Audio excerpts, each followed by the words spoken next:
বিসমিল্লাহির রহমানির রহিম। রামপুর উচ্চ বিদ্যালয়ের অনলাইন ক্লাসে সবাইকে স্বাগতম।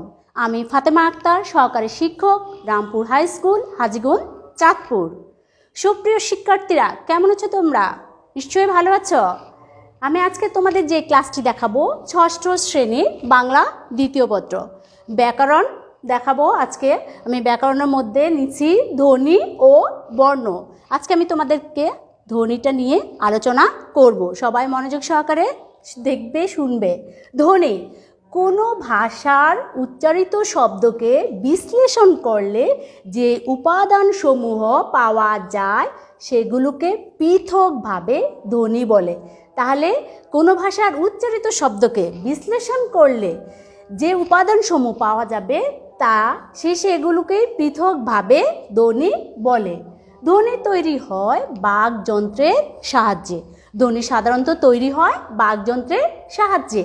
ধ্বনি তৈরিতে যেসব বাক পতঙ্গ সহায়তা করে সেগুলো হলো ফুসফুস, গলনালী, জিহ্বা, তালু, মাড়ি, ঠোঁট, দাঁত, নাক ইত্যাদি।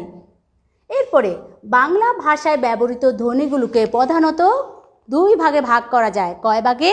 দুই ভাগে ভাগ করা যায়। এক স্বরধ্বনি, দুই ব্যঞ্জন ধ্বনি। এখন আমরা জানি স্বরধ্বনি কাকে বলে।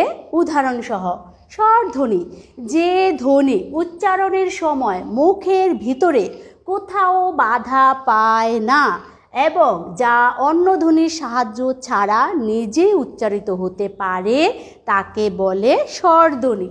স্বরধ্বনি বাংলা ভাষায় মৌলিক স্বরধ্বনি 7টি। কয়টি? 7টি। অ, আ, ই, ও, এ, ও, আ। এই 7টি স্বরধ্বনি হলো মৌলিক স্বরধ্বনি। এরপরে আমরা আসি ব্যঞ্জন ধ্বনি।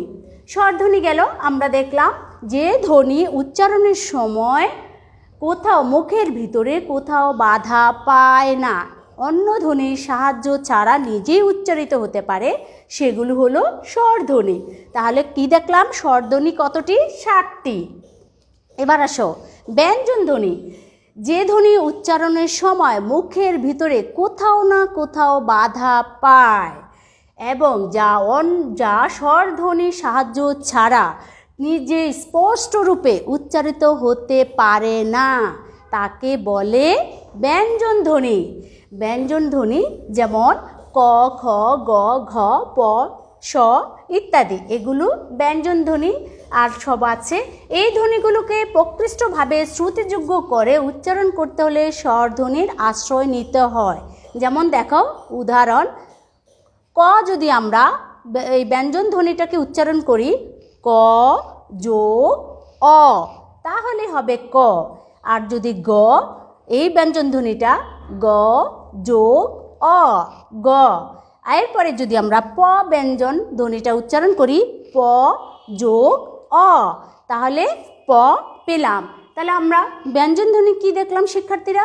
যে ধ্বনি নিজে মুখের ভিতরে উচ্চারণের সময় কোথাও না কোথাও বাধা পায় এবং নিজে উচ্চারিত হতে পারে না, সাহায্য নেয় কার? স্বরধ্বনি। সেই ধ্বনিটাকে কি বলে? ব্যঞ্জন ধ্বনি। সুপ্রিয় শিক্ষার্থীরা, আমি আজকে যে ধ্বনি সম্পর্কে আলোচনা করলাম সেটা তোমরা বাসায় আরও পড়বে। আর পরবর্তী ক্লাসে আমি তোমাদেরকে বর্ণ ও বর্ণমালা সম্পর্কে আলোচনা করব। সবাই ভালো থাকো। সবাইকে ধন্যবাদ।